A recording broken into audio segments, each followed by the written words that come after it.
Globalist fantasies turn deadly. That's the focus of tonight's angle. All right, like all of you, I was infuriated and deeply upset to learn of the shooting of 2 of our West Virginia National Guard troops in D.C. last Wednesday. The suspect, as you know, an Afghan refugee named Rahmanullah Lakanwal. What devastating Thanksgiving news for the families of Guardsman Andrew Wolf, still in the hospital, and Sarah Beckstrom, who lost her life. Now, we're told that the alleged killer, who worked in a special combat group called Zero Unit, had problems since arriving here with his family. According to the Washington Post, like many Afghans who would work for the United States, he appeared to struggle to adapt to his new circumstances and refused to take many of the entry-level jobs available to him as a recent immigrant. And could there be more like him? After all, many former zero-unit fighters, according to the Post, have been struggling to adjust to a life in a country whose language and culture they don't understand. Of course they don't understand it. Afghanistan, I'm sorry, is a hellhole, and these soldiers turned refugees spent years seeing it blown apart. So it's PTSD plus a total culture shock equals zero, and I mean zero chance of assimilation. Now, NBC said that refugees' frustration with visa issues and failure to have meaningful work also may play a part in the refugees' emotional challenges. Of course, many Americans share that same frustration when they lose their jobs or can't find a job. They find and get into despair. We know that. But now we have potentially thousands of ticking time bombs on our hands. Afghans who went from being well-paid elite fighters to maybe, if they're lucky, Uber drivers. Now, more from the Post. The combination of years of high-stress combat in Afghanistan and a different kind of stress in the U.S., struggling to support a family in a foreign environment, leaves many of these young men particularly vulnerable. I read that and I thought, imagine if the Washington Post worried as much about young American men who feel vulnerable because society has turned against them and masculinity. That'd be nice. But as with so many other Biden-created disasters, of course, President Trump has to fix this. We have paused all asylum adjudications, and then, of course, the special immigrant visas, which we know many Afghans utilize to come into the country under the Biden administration, have also now been paused. I should hope so. Yeah, pause it. But, of course, the refugees' advocates are blasting Trump for overreacting. And the Afghan killer was, according to reports, well vetted by both the CIA, oh great, and National Counterterrorism Center. And Biden and his team, they told us, they insisted, in fact, they had it handled. Some of those brave Afghans will be coming to make new lives with their families in America after careful screening and security vetting run by our interagency partners. We're conducting thorough security screening in the intermediate stops they're making. Please, please. This screening was done by the same great minds that botched the withdrawal. The Angle saw this coming more than 4 years ago. Being kept in the dark about how any of these people will be vetted. Who qualifies as a vulnerable person?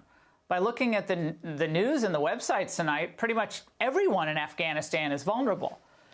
So there are about 38 million people in Afghanistan. So how many do they really propose we take? And on what basis? What about Europe's experience recently with millions of Syrian refugees and Afghan refugees? And I had a message to the bipartisan cabal supporting all this on Capitol Hill. Every person now demanding that we take every Afghan because we promised them forgets that America's first promise is to her own citizens, their safety, their security, and their freedom. And of course, it wasn't just this Thanksgiving Eve attack. Afghan refugees have been involved with numerous serious crimes, like Jamal Wali, who last spring shot 2 police officers in Northern Virginia and screamed that he should have served with the effing Taliban, or Nasir Ahmad Taqwedi, arrested in October of 24 for plotting an Election Day terror attack. Now, the DOJ says that he took steps to liquidate his family's assets, resettle members of his family overseas, acquire AK-47 assault rifles and ammo. Great. Another Afghan, Mohammed Karwin, was released by Border Patrol in 2023. Do you remember this? We covered it at the time. Despite being on the terror watch list. Then he was arrested and released again in early 2024 by an immigration judge who claimed, like, I never was told any of this. Okay, this is all a complete travesty, and President Trump has had quite enough. How long does your administration plan to pause asylum into the U.S.? I think a long time. Can you give any kind of time? What's We a don't long want those time? people. We have enough problems. We don't want those people. Is that a year, 2 years? No time limit. And then But it could be a long time. you said that We don't want those people. Do you understand that? We don't want these people here. Do you understand that? Is that confusing to you? But these refugee admissions were never meant to be permanent. Yet permanent support, money, and political clout is what refugees from Somalia, Venezuela, and yes, now Afghanistan, and their immediate protectorate, they're all demanding that. No matter what the cost to Americans. Americans are collateral damage here. Now, it's interesting to note, and I saw this today, the UN Refugee Committee has helped return more than 5.3 million refugees back to Afghanistan since 2002. And just over the past year, Pakistan has had no difficulty whatsoever repatriating 1 million of their own Afghan refugees. So it is possible. By the way, they have 3 million Afghans in Pakistan, and they're done with that.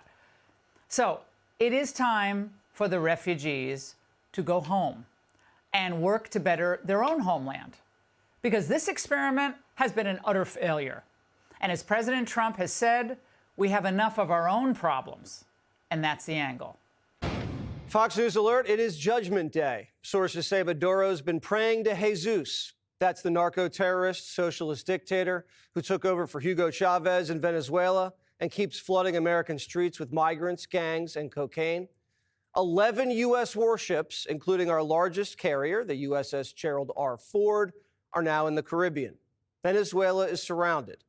The strike group is waiting on orders from the commander-in-chief as the president's holding high-level meetings at the White House, calculating our next move against the narco state.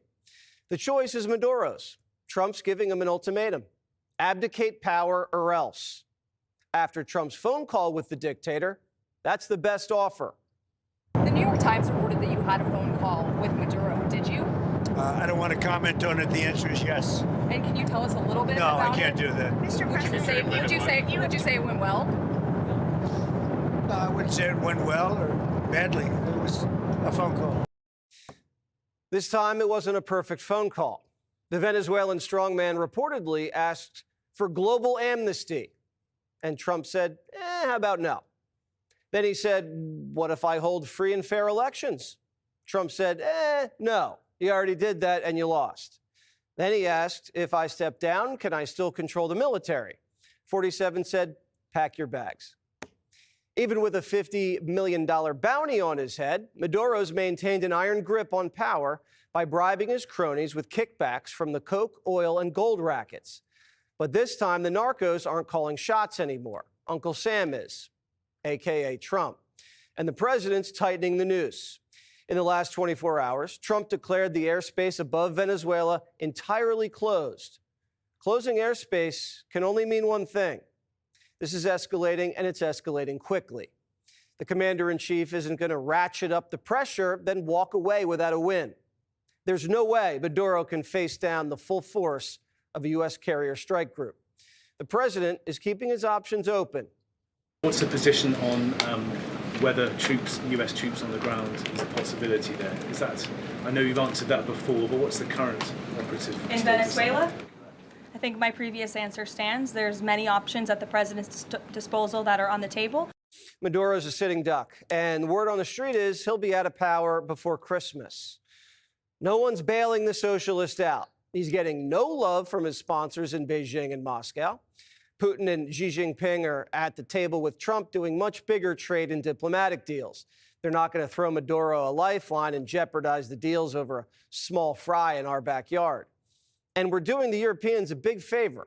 Venezuelan gangs have been trafficking boatloads of coke to West Africa, and the Africans have been pouring it into France and Germany. Maduro's isolated. According to UN investigators, he's guilty of crimes against humanity, torture, murder, sexual violence. He only got 20% of the vote last year, stole the election, and wouldn't leave. And he's unleashed migrants, gangs, and poison onto our shores. Chuck Schumer's backed military action in Iraq, Afghanistan, Syria, Libya, Yemen, and Ukraine. Schumer's basically down for whatever, whenever, no questions asked. But now that Trump's the president, he has questions. Americans are right to wonder, what on earth is Donald Trump planning in Venezuela? Is Donald Trump nudging America into another war? Is he seeking regime change for Maduro? Will he put U.S. troops in harm's way? Nobody knows. There's no way Trump's telling Schumer anything. Might as well tell Maduro. Schumer's old enough to know the war on drugs has been a 4-decade failure. And he knows that Trump didn't storm back into the White House just to repeat the failures of past presidents. The Secretary of the Navy gets it. Drugs kill more Americans than we've ever lost in wars. So I think at the end of the day, the president has correctly identified this as an attack on the country, which it is. The narco traffickers are on deliver or die missions. They're ferrying cargo through the Pacific and the Gulf of America. Some of these speedboats are 40 feet long and carry $70 million of contraband. Taking out these boats hit the cartels where it hurts, their bank accounts. And forcing out Maduro sends a powerful signal to the Colombians, the Mexicans, and the Chinese. The Monroe Doctrine's back, and American deterrence is back. Venezuela is a launching pad for coke, and they're getting squeezed. The CIA is already on the ground there and have been authorized to give the president options. Operation Southern Spear is designed to defend the American homeland from drug warfare. And guess who has a problem with that? If you want to understand if those are drug boats, who would go on those boats, it's people who have families that have been kidnapped. And they're told, go on the boats or we will execute your children. Where's he getting this from? Coke boats aren't being driven by hostages. The Wall Street Journal reports each boat is manned by 3 to 4 well-paid professionals, a pilot, a mechanic, a navigator, and a voucher man, someone who's trusted by the buyer and the seller. Now, someone's trying to sabotage U.S. operations, and the saboteurs are coming from within our own country. Over the weekend, the Washington Post accused the Secretary of War of committing war crimes. Hegseth order on first Caribbean boat strike, officials say, kill them all. The story goes something like this. U.S. Southern Command launched an airstrike against a coke boat. They saw that there were survivors and launched a second strike. So there were none. Pete calls it fake news. Quote, our current operations in the Caribbean are lawful under both U.S. and international law, with all actions in compliance with the law of armed conflict, and approved by the best military and civilian lawyers up and down the chain of command. Here's the White House. Does the administration deny that that second strike happened, or did it happen and the administration denies that Secretary Hegseth gave the order? Secretary Hegseth authorized Admiral Bradley to conduct these kinetic strikes. Admiral Bradley worked well within his authority and the law.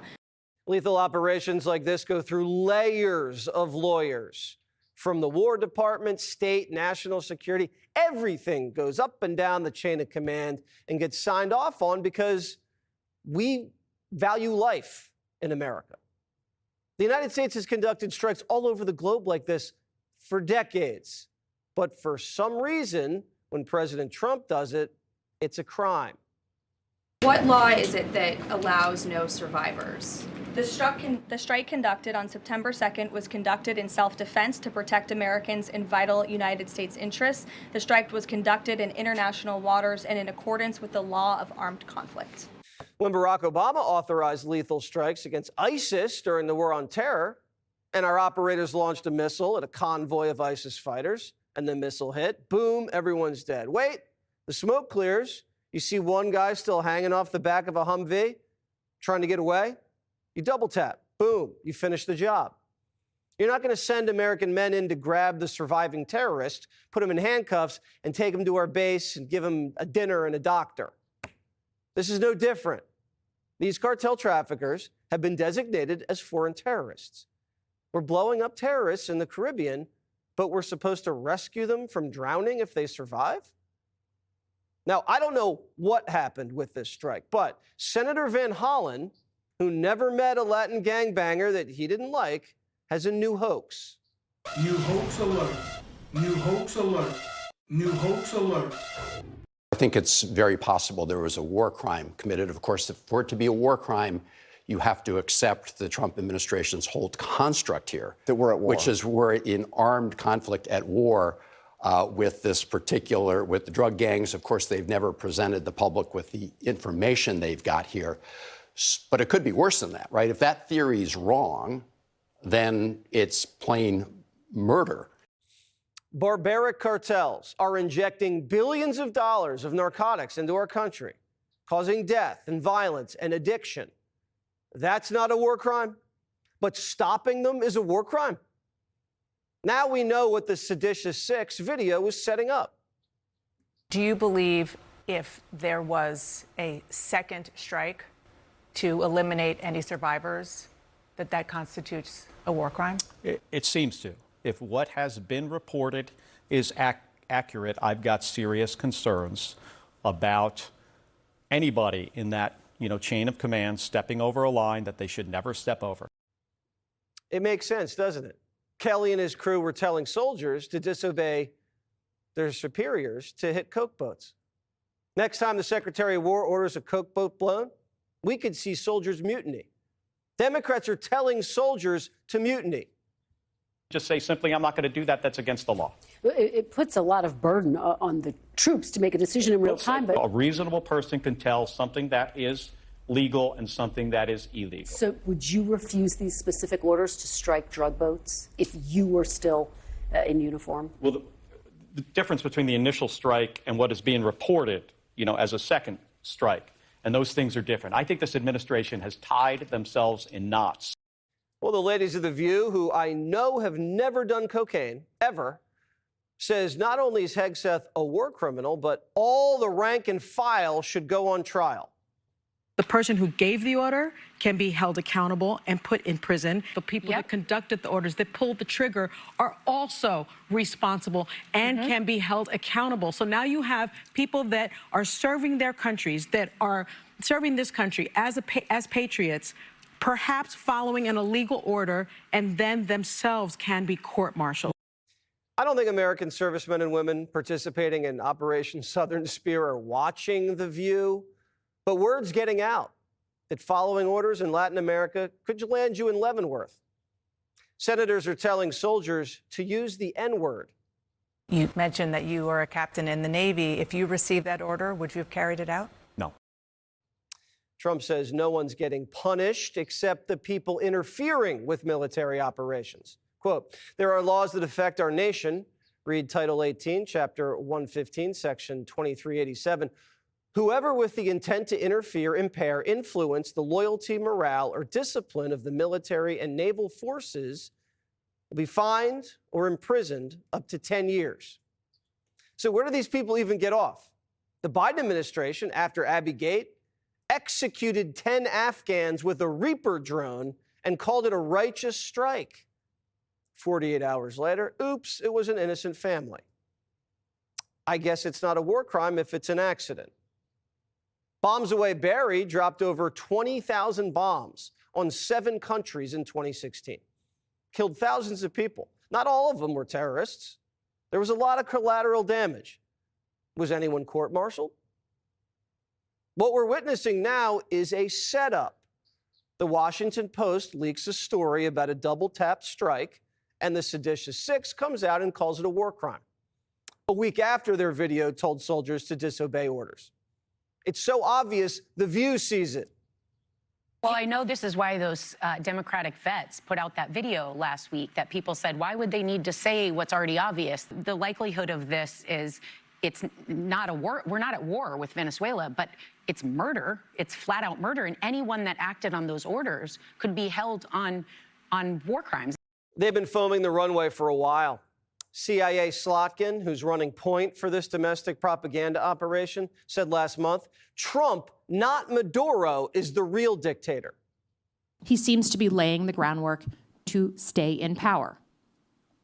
There are two ways this can happen, both straight out of the same authoritarian playbook. The first, a scenario in which Trump finds a pretext, invokes the Insurrection Act, and tries to impose martial law. Elections, therefore, could be canceled. Isn't it funny that the CIA-backed Seditious Six doesn't want a real war on drugs? They want us to do the same thing that hasn't worked for decades. Well, maybe it has worked for the CIA. The CIA reportedly uses the war on drugs, cartels, Latin American paramilitary groups, as black ops, off-the-book operations to run money and weapons and rig elections. That's been widely reported. Now the military's leaking classified intelligence about airstrikes in the Caribbean? Seems like there's factions of the government that do not want Trump to be successful in Latin America. Isn't it weird that they have no issues fighting wars in Europe and bombing countries in the Middle East, but when it's in our own backyard and it's something that directly affects the American people, then they have a problem? The United States is under attack from organized criminal narco-terrorists in our hemisphere, and the president is responding in the defense of our country. I do find it interesting that all these countries want us to send, and supply, for example, nuclear-capable Tomahawk missiles to defend Europe. But when the United States positions aircraft carriers in our hemisphere where we live, somehow that's a problem. We begin with something I have been saying forever. And I always add when I say it, I pray to God I'm wrong, but I don't think I am. It's not a matter of if, but it's a matter of when Biden's unvetted so-called illegal immigrants, they call them migrants, commit an act of terror inside of our country. Sadly, this preventable tragedy, it played out last week when an Afghan refugee opened fire on U.S. National Guard soldiers on the streets of Washington, D.C. Now, U.S. Army Specialist Sarah Beckstrom, only 20 years old. That woman is 20 years old, murdered in cold blood. At the very hour, Air Force Staff Sergeant Andrew Wolf, who was critically injured, who is now fighting and clinging for his life as we speak. And we're going to update you on all of this in a moment. But first, we got to take a step back and remember, how did we get here? Take a look. We are conducting thorough scrutiny, security screening, for everyone who is not a U.S. citizen or a lawful permanent resident. Anyone arriving in the United States will have undergone a background check. Number 3, once screened and cleared, we will welcome these Afghans who helped us in the war effort over the last 20 years to their new home in the United States of America. It was never thorough. They weren't screened. They were never vetted, and they were never cleared. There was no way to truly vet these people in, quote, record time. Now, the pro-U.S. government in Afghanistan, as we all remember, was an embarrassment. It collapsed because of Joe Biden, his incompetence. The U.S. fled Kabul in one of the worst, most chaotic ways possible. We lost 13 American service members. Remember, they were killed by terrorists during this Biden-caused disaster. They piled people at random into military planes. They left many American citizens behind enemy lines while accidentally evacuating some Afghans, but among them, many extremists. And then, to top it all off, the Biden White House continued to import thousands upon thousands of more unvetted Afghan nationals on top of his wide-open borders. More than 5,000 of them, that's over 5,000, were flagged for national security issues, but they let them into our country anyway. Nearly 7,000 had links, to potential derogatory information, including nearly 1,000 who were flagged over public safety concerns. That means concerns about you. And as of today, there are 885 individuals with national security concerns. We don't know where they are. They're still at large inside the continental U.S. But according to Alejandro Mayorkas, the administration's chaotic, failure, disaster, dangerous plan to import unvetted Afghan nationals and lie about it was a great source of pride for them. Take a look. Operation Allies Welcome, which we led in a coordinated effort across the government, is a great source of pride for us to bring to safety in the United States individuals who stood alongside our armed forces in Afghanistan. Those who got on the C-17s and other planes, how many were vetted before they got on the plane by American officials? To the United States, it is our policy to vet and screen 100% of them. So 100% of those people that got on the plane were vetted. That's your testimony under oath? It is our policy to do so. Are you telling this committee under oath that 99% of the people who got on these planes in Afghanistan were vetted by our government before they got on that plane? I want to be very clear because precision... Because you're not. No. Senator, if I may, you are asking me about planes from transit countries, the third countries... I'm talking about people who got on the plane in Kabul airport. No, I can't speak to that. Were they vetted before they went on the plane? Not a complicated question. Mayorkas, frankly, was dodging and ducking and weaving and lying. And so was Circleback Jen Psaki. Remember, Biden's press secretary assuring all of America that all Afghan refugees coming into the United States were vetted and peace-loving patriots. Not really. Take a look.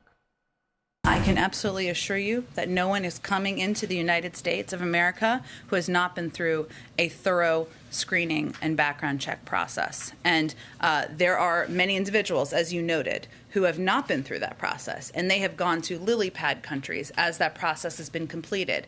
It doesn't mean that that's because there's a flag. It means they have not completed their paperwork, and we were working to save tens of thousands of people. Hence, we evacuated them to these third countries.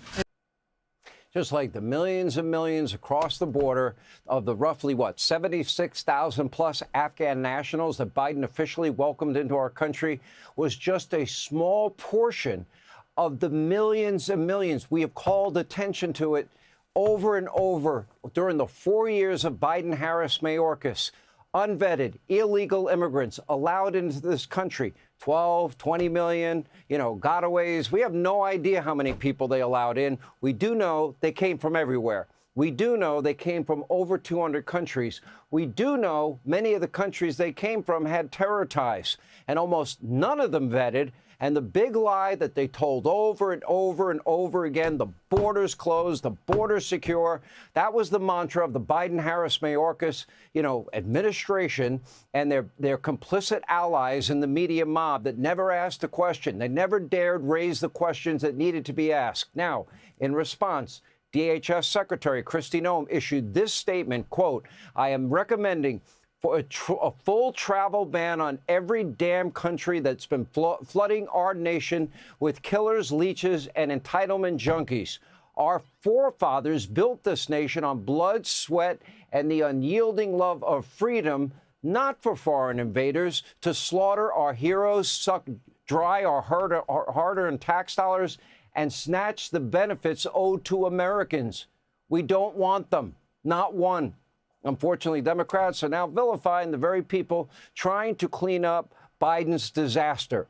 They compared National Guard soldiers on the streets of D.C. to stormtroopers, Nazis, Gestapo, brown shirts, Democratic Congresswoman, now Senator Elise Slotkin even suggesting that these service members were dangerous to the general public. Let me repeat that the National Guard soldiers are the danger to the general public. Oh, is this not whipping people into a frenzy? Is this not demonizing them? Is this not dehumanizing them? Is this not insightful rhetoric? You decide.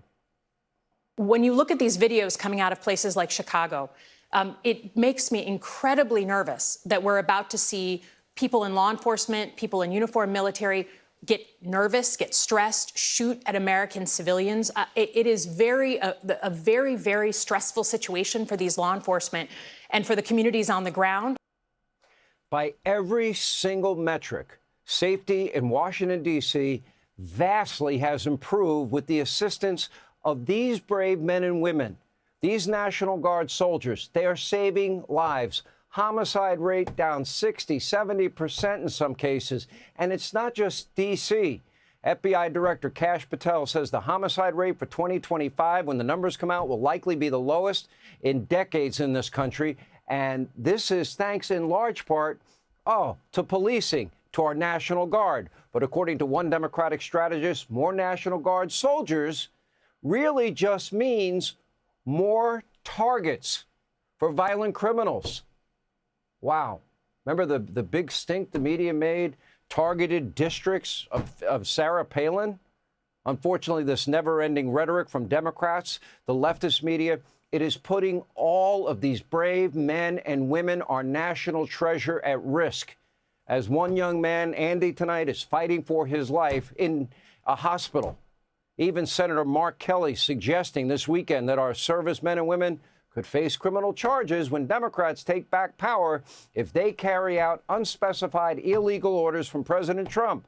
But of course, he and the other 5 that are trying to encourage such never identified one single illegal order. Not one. Take a look. It puts a lot of burden on the troops to make a decision in real time. But it's a tremendous amount of burden on officers in the military, but that is their responsibility. And they can figure out, a reasonable person can tell something that is legal and something that is illegal. And I was saying weeks ago, my concern is with the service members, that we're going to put these individuals in a really, really tough decision, in a tough place. And they may find out, down the road that they did something that is illegal. It is not fair to them. And what are you doing? You're creating chaos in terms of the President of the United States undermining his authority as Commander-in-Chief without identifying a single incident in which that occurred. Democrats are now vilifying Americans for simply working their hardest to make the country and the world a safer place, including ICE agents who face attacks and threats and doxing and harassment every single solitary day. We chronicle it almost every night on this program. And you have Gavin Newsom. Oh, well, if he has his way, ICE agents can't put a mask on, but the people that protect him can. Oregon's Attorney General is even threatening to prosecute ICE agents, the governor out there, for doing their job. And make no mistake, this is important work. Just last week, another Afghan national arrested for making terroristic threats and bragging about building a bomb. This in Fort Worth, Texas. Thankfully, he was apprehended. But mark my words, many more violent criminals who don't love our country, who have not been vetted, are still lurking in the shadows. We have seen innocent Americans murdered. We've seen innocent Americans raped, innocent Americans victims of violent crime again and again. And the hatred and the vitriol, of reckless, dangerous, inciting rhetoric and dehumanization continues. It doesn't stop. Just like the same party, the party of love and the party of compassion, they couldn't stand for the family of Lake and Riley during President Trump's joint session speech, or the family of Jocelyn Nungary, a little 12-year-old girl, brutally raped and murdered by one of these unvetted illegal immigrants. Can't applaud their families that have been through so much. You don't have a heart, you don't have a soul, you don't have a conscience. Hey, Sean Hannity here. Hey, click here to subscribe to Fox News YouTube page and catch our hottest interviews and most compelling analysis. You will not get it anywhere else.